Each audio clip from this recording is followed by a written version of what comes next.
पंजाब के मोगा से आ रही चलती बस में हैवानियत की हद पार हो गई है। अपनी मां के साथ सफर कर रही 13 साल की एक लड़की के साथ बस में सवार लोगों ने छेड़खानी की। जब लड़की की मां ने छेड़खानी का विरोध किया तो बदमाशों ने मां और बेटी को बस से धक्का देकर नीचे फेंक दिया, जिसमें बेटी की मौत हो गई है और मां बोल नहीं पा रही है, अस्पताल में भर्ती है।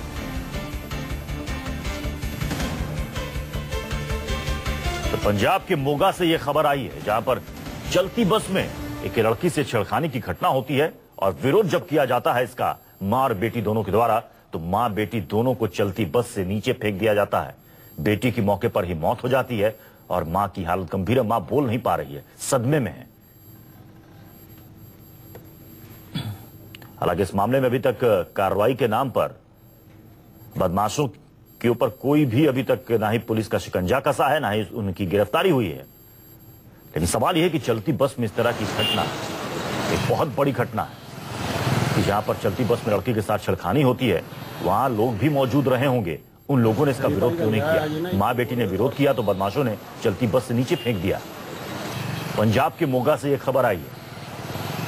निर्भया कांड अभी तक देश भूला नहीं है, जहां पर चलती बस में निर्भया के साथ जो कुछ भी हुआ वो आज भी याद करके लोगों की रूह कांप जाती है। कुछ ऐसा ही वाकया पेश आया है पंजाब के मोगा में, जहां पर इस लड़की के साथ छेड़खानी और छेड़खानी का विरोध करने पर उसे बस से नीचे फेंक दिया गया और उसके साथ उसकी मां भी थी, जिसने इस घटना का विरोध किया तो उसे भी नीचे फेंक दिया गया। मां गंभीर हालत में अस्पताल में भर्ती है, लेकिन उस लड़की की मौत हो चुकी है। इन्होंने छेड़ते सीगे मुंडे बस बस। अच्छा, उसके बाद सीगे एक और थी, उसके बाद इन्होंने धक्का दिया गया। बस में से धक्का दिया? हाँ। कौन कौन थे ये? दो जाने सी मां बेटी। बेटा सी जेड़ा वो अगे सी, ओनू कोई पता ही नहीं लग्या गया। ओनू तभी मेरी मां ना मेरी बेटी ना की हो रहा भैन ना पिछे। बेटी की कितनी उम्र है? बेटा 9वीं च है जी, हुण होया है। बेटी 13 साल दी है जी। ओनू की होया जी? ओदी डेथ हो गई जी धक्का दे अनुसार। हाँ जी, पढ़ती सी 7वीं च हुण होई है। गुंडागर्दी और खौफ की ये वो वारदात है जिसे सुनकर आपका कलेजा कांप उठेगा। जिस बच्ची को गुंडों ने चलती बस से फेंका वो सिर्फ 13 साल की थी। मोगा से भटिंडा अपने गांव जा रही थी मां और भाई के साथ, लेकिन रास्ते में इस बस पर बैठे कुछ भेड़िए टूट पड़े और बेटी को बचाने की कोशिश में मां अस्पताल पहुंच गई। 13 साल की बच्ची और इस औरत को इस बस में इतना मारा गया कि बोलने लायक नहीं बची और जब थक गए तो चलती हुई बस से धक्का देकर निकल गए। कंडक्टर के धक्के से बेटी मौके पर ही मर गई। मां की हालत देखिए, शरीर का कोई हिस्सा नहीं जहां जख्म ना हो। जा रहे सीगे जिधरों मोगियों गुरुसर दे कोठी जाना सीगे। इन्होंने सानू बागे वाले फोन किया, हॉस्पिटल च फोन आया भी थोड़ी दरानी दा ऐ करके भी आ गल हो गई, दाखिल आ। ਅਸੀਂ ਕਿ ਕੀ ਗੱਲ ਹੋ ਗਈ, ਜਾ ਕੇ ਪੁੱਛਿਆ ਸੀ, ਕਹਿੰਦੀ ਮੈਨੂੰ ਸ਼ਰਾਰਤ ਕਰਦੇ ਸੀ ਮੁੰਡੇ ਵਿੱਚ। ਮੈਂ ਕਨੈਕਟਰ ਨੂੰ ਬੋਲਿਆ ਵੀ ਵੀਰੇ ਮੈਨੂੰ ਸ਼ਰਾਰਤ ਕਰਦੇ, ਮੇਰੀ 12-13 ਸਾਲ ਦੀ बेटी नाल वो भी नाल लग गया। फिर ड्राइवर भी जीभा कटने लग गया। अभी तक एक भी गुंडा कानून के शिकंजे में नहीं आया है। अलबत्ता जब पुलिस को लगा कि बात पड़ जाएगी तो बस को जब्त कर थाने लाया गया। हालांकि कंडक्टर और ड्राइवर को हाथ लगाने की जरूरत उसने नहीं की। तो सर बस अभी कब्जे में ली गई है? बिल्कुल बस। हाँ, ड्राइवर अरेस्ट किया गया? नहीं, हजे कोई अरेस्ट नहीं। अभी टू अर्ली टू से बस इज। महिला मोगा में रहती है, भटिंडा जा रही थी। बस में बेटा आगे बैठा था, बेटी मां के साथ पीछे। बस में यात्रियों की संख्या कम थी।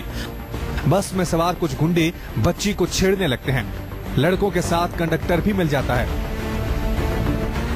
सब मिलकर लड़की को उठा लेते हैं। मां विरोध करती है, सब मिलकर मारते हैं। चलती हुई बस से फेंक कर निकल जाते हैं।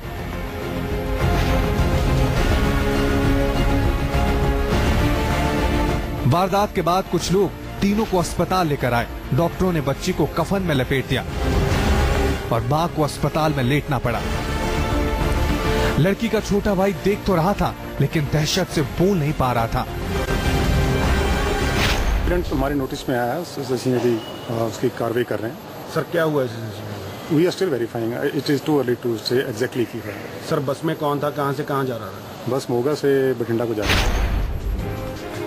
अब पुलिस परेशान है। मोगा की सड़कों पर चलती हुई बस में ये क्या हो गया?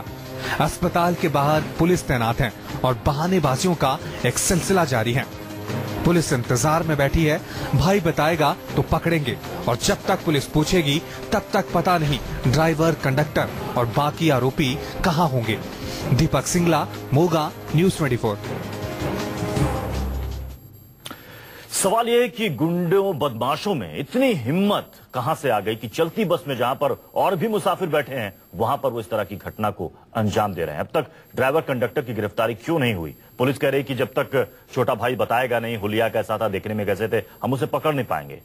लड़की से छिड़कानी करने वालों की गिरफ्तारी अभी तक क्यों नहीं हुई है, यह सबसे बड़ा सवाल है। क्या पीड़ित परिवार को इंसाफ दिला पाएगी पुलिस? जबकि पुलिस का रवैया ऐसा है कि अभी इंतजार कर रही है कि हम बयान लेंगे उसके बाद। हमारे साथ मोहित मल्होत्रा, हमारे संवाददाता, इस वक्त जुड़ चुके हैं। मोहित, पुलिस की दलील भी अजीब है कि अभी वो इंतजार कर रही है कि जब तक बच्चा बताएगा नहीं, मां बताएगी नहीं कि उनका हुलिया कैसा था, तब तक हम उसे कैसे पकड़ पाएंगे? अगर आपने बस को जब्त कर लिया है तो कम से कम कंडक्टर के बारे में बस के मालिक को जानकारी होगी, जहां पर रजिस्ट्रेशन, पंजीकरण हुआ है बस का, वहां तो कम से कम जानकारी होगी कौन ड्राइवर था, कौन कंडक्टर था। देखिए, ये जो बस है ये ऑर्बिट कंपनी की बस है। ऑर्बिट एक काफी बड़ी कंपनी है और पंजाब की, मैं कह सकता हूं कि पंजाब रोडवेज के बाद सबसे बड़ी ट्रांसपोर्ट प्रोवाइडर ये कंपनी है और इसकी बसें तमाम पंजाब के अलग अलग इलाकों में चलती हैं। और जो आप सवाल पूछ रहे हैं कि इस मामले में पुलिस ने इतनी देरी से कार्रवाई क्यों की, शायद पुलिस पर किस तरह का दबाव था, लेकिन फिलहाल जिस तरह से लगातार रात से ही इस खबर फैली और उसके बाद पुलिस पर दबाव बना और फिलहाल पुलिस ने 302 हत्या का मुकदमा, जान लेने की कोशिश 307, ये 2 धाराओं में मुकदमा दर्ज किया है, क्योंकि लड़की की मां को भी जान लेने के इरादे से ही बस से धक्का दिया गया था। और बस का जो ड्राइवर है और कंडक्टर, इन दोनों को गिरफ्तार कर लिया गया है और बाकी जो लड़के थे उनकी तलाश की जा रही है। ड्राइवर पर यह आरोप है कि वो उस दौरान जब बच्ची और उसकी मां चीख चिल्ला रही थी तो उसने बस के जो दरवाजे थे वो इलेक्ट्रिक डोर थे जो बटन से खुलते हैं, जिसका कंट्रोल ड्राइवर के पास होता है, उसने वो दरवाजे नहीं खोले और दरवाजे तब खोले जब इन बदमाशों ने बच्ची और उसकी मां को धक्का दे दिया। फिलहाल मैं आपको हालात दिखाता हूं। यहाँ पर लड़की के पिता हैं सुखदेव सिंह, दिहाड़ी मजदूर हैं, काफी गरीब परिवार से बच्ची थी, 7वीं क्लास में पढ़ती है और उम्मीद थी परिवार को कि पढ़ लिख कर कुछ बनेगी, लेकिन उससे पहले ही वो बच्ची अब इस दुनिया में नहीं रही है।